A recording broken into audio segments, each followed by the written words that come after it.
आज के इस वीडियो में हम बायोलॉजिकल इंपॉर्टेंस ऑफ वाटर के अंदर hydrogen bonding in water molecule देखेंगे। और वाटर के अंदर हाइड्रोजन बॉन्डिंग है, इस बॉन्डिंग की वजह से वाटर मॉलिक्यूल के अंदर कुछ और प्रॉपर्टीज़ आ जाती हैं, जैसे कोहेसिव और adhesive forces, high heat capacity and high heat of vaporisation. इसको हम अच्छी तरीके से डिस्कस करेंगे। सबसे पहले देखते हैं कि हाइड्रोजन बॉन्ड क्या है। जब भी हाइड्रोजन किसी इलेक्ट्रोनेगेटिव एलिमेंट के साथ बॉन्ड बनाएगा, अब इलेक्ट्रोनेगेटिव एलिमेंट कौन से है पीरियोडिक टेबल के अंदर, उसके लिए आपको याद करना है फून, काल। एफ से फ्लोरीन, ऑक्सीजन, नाइट्रोजन, क्लोरीन, ये सबसे ज़्यादा इलेक्ट्रोनेगेटिव एलिमेंट्स है पीरियोडिक टेबल में। जब इन एलिमेंट्स के साथ हाइड्रोजन बॉन्ड बनाएगा, वो बॉन्ड स्ट्रांग होगा और उस बॉन्ड को हम हाइड्रोजन बॉन्ड कहेंगे। वाटर के अंदर अगर हम देख लें तो इसके अंदर भी वो हाइड्रोजन बॉन्डिंग है ऑक्सीजन और हाइड्रोजन के अंदर। वाटर का एक मालिक्यूल का ऑक्सीजन और दूसरी मालिक्यूल का हाइड्रोजन के दरमियान हाइड्रोजन बॉन्डिंग। अब इस हाइड्रोजन बॉन्डिंग के बेनिफिट्स देखते हैं। हमें पता है कि वाटर हमारे पास लिक्विड के स्टेट में है, और ये लिक्विड का स्टेट होना ये हाइड्रोजन बॉन्डिंग की वजह से है। फॉर एग्जांपल अगर हम देख लें H2O और दूसरी तरफ देख लें हम H2S, दोनों मालिक्यूल में H2 हैं, एक में ऑक्सीजन है, दूसरे में सल्फर है। ऑक्सीजन और सल्फर एक ही ग्रुप से हैं, कैरेक्टरिस्टिक इसके एक जैसे हैं। H2 हमारे पास लिक्विड है और H2S हमारे पास गैस है, क्योंकि H2O में हाइड्रोजन बॉन्डिंग है, H2O में हाइड्रोजन बॉन्डिंग नहीं है। तो वाटर लिक्विड स्टेट में है, तो ये हाइड्रोजन बॉन्डिंग की वजह से। अगर हाइड्रोजन बॉन्ड ना होता तो बॉइलिंग पॉइंट -80 होता और फ्रीजिंग पॉइंट -100 होता। इस कंडीशन में फिर लाइफ गुजारना नामुमकिन होता। हाइड्रोजन की बॉन्ड की वजह से वाटर के अंदर दो किस्म के फोर्सेस आ जाते हैं। एक को हम कहते हैं कोहेसिव फोर्सेस और दूसरे को हम कहते हैं एडहेसिव फोर्सेस। अब इनको देखते हैं ये कौन से फोर्सेस हैं। सबसे पहले देखते हैं cohesive forces. The force of attraction between similar molecule are called cohesive forces. जब दो मालिक्यूल के दरमियान फोर्स ऑफ अट्रैक्शन आ जाए और वो मालिक्यूल एक जैसे हो, सेम हो, तो इस फोर्स को फिर हम कोहेसिव फोर्स कहते हैं। In simple word, water is attracted to water. अगर वाटर का मालिक्यूल वाटर के साथ अट्रैक्ट होता है तो इसको हम कोहेसिव फोर्स कहते हैं। दूसरे नंबर पे है adhesive forces. The force of attraction between unlike and different molecule. जब फोर्स ऑफ अट्रैक्शन आ जाए और मालिक्यूल मुख्तलिफ हो, डिफरेंट हो, तो इस फोर्स को फिर हम एडहेसिव फोर्सेस कहते हैं। In simple words, water attracted to surface of glass. और आपने देखा होगा हम गिलास से पानी गिराते हैं तो कुछ ना कुछ मालिक्यूल भी गिलास के साथ अटैच हो जाते हैं, तो ये एडहेसिव फोर्सेस की वजह से।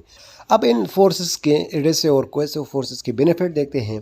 Bye these forces water flow freely without breaking apart. Forces की वजह से वाटर मालिक्यूल एक दूसरे के साथ अट्रैक्ट होते हैं, और जब वो गिरते हैं तो फ्रीली गिरते हैं। ये ऐसा नहीं होता कि एक मालिक्यूल पहले जाता है दूसरा बाद में, लेकिन एक कतार में, एक चेन के फॉर्म में पानी बहता है, तो ये इन फोर्सेस की वजह से। These forces create a pull on water column. This force help to in transport of water from root to leaves. हमें पता है प्लांट फोटोसिंथेसिस करते हैं, उसके लिए वाटर की ज़रूरत है। वाटर जाती है रूट से ऊपर लीव्स की जानिब बाय जाइलम टिश्यू। जब भी वाटर मालिक्यूल ऊपर की तरफ जाती है लीव्स की तरफ, तो एक मालिक्यूल दूसरे मालिक्यूल से अट्रैक्ट होता है एसो फोर्स की वजह से। तो जब एक मालिक्यूल ऊपर जाएगा तो अपने साथ दूसरा खींचेगा, तो इस तरह वाटर जो है वो फ्रीली ट्रांसपोर्ट होते हैं लीव्स की जानिब। थर्ड बेनिफिट ये है कि the adhesive forces help to stick the water droplet on the surface of leaves and prevent their evaporation.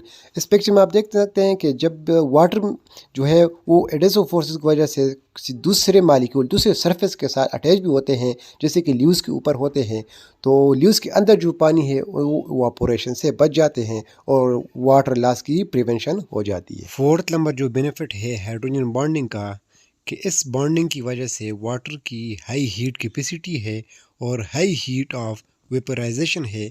इस पॉइंट को डिटेल से डिस्कस करते हैं। सबसे पहले देखते हैं स्पेसिफिक हीट कैपेसिटी। हमें पता है जब भी हम वाटर का टेम्परेचर ज़्यादा करते हैं, इंक्रीज़ करते हैं, तो हमें हीट देना होता है।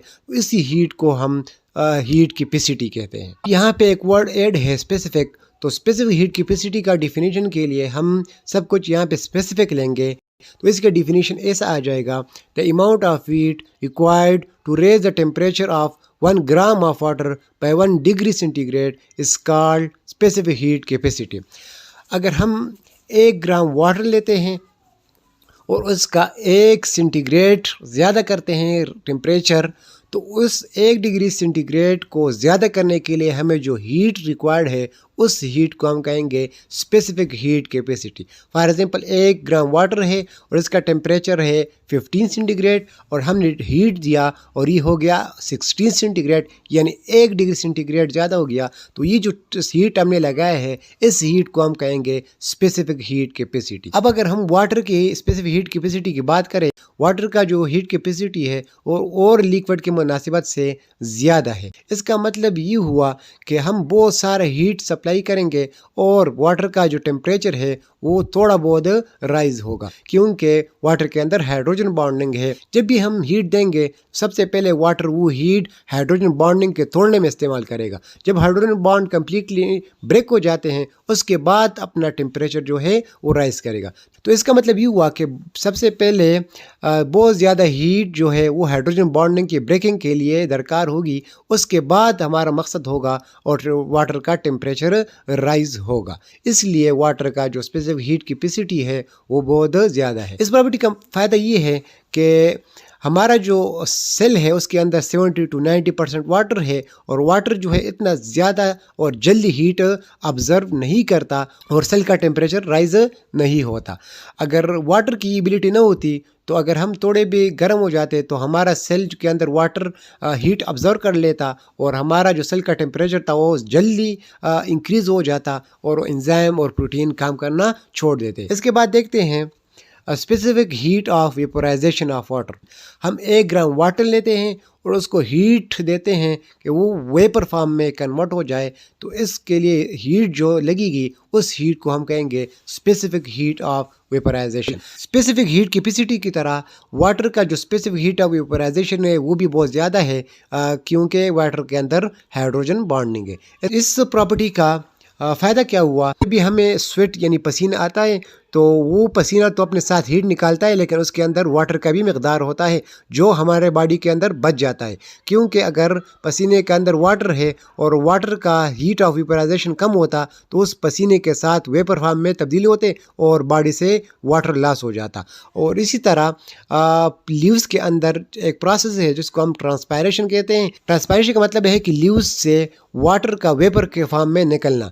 और अगर वाटर का वेपराइजेशन हीट ऑफ वेपराइजेशन कम होता तो बहुत ज़्यादा पानी वेपर की शक्ल में तब्दील होता और लीव्स से निकल जाता। लेकिन हीट ऑफ वेपराइजेशन ज़्यादा है तो ज़्यादा पानी वेपर की शक्ल में तब्दील नहीं होता और वाटर लॉस प्रिवेंट हो जाता है। तो इस वीडियो में हमने डिस्कस किया hydrogen bonding in water molecule और इसके बेनिफिट, जिसमें कोहेसिव और एडेसिव फोर्सेस आ जाते हैं हाइड्रोजन बॉन्डिंग की वजह से, हाई हीट कैपेसिटी और हाई हीट ऑफ वेपराइजेशन, और इसके भी मज़ीद हमने बेनिफिट्स देखे।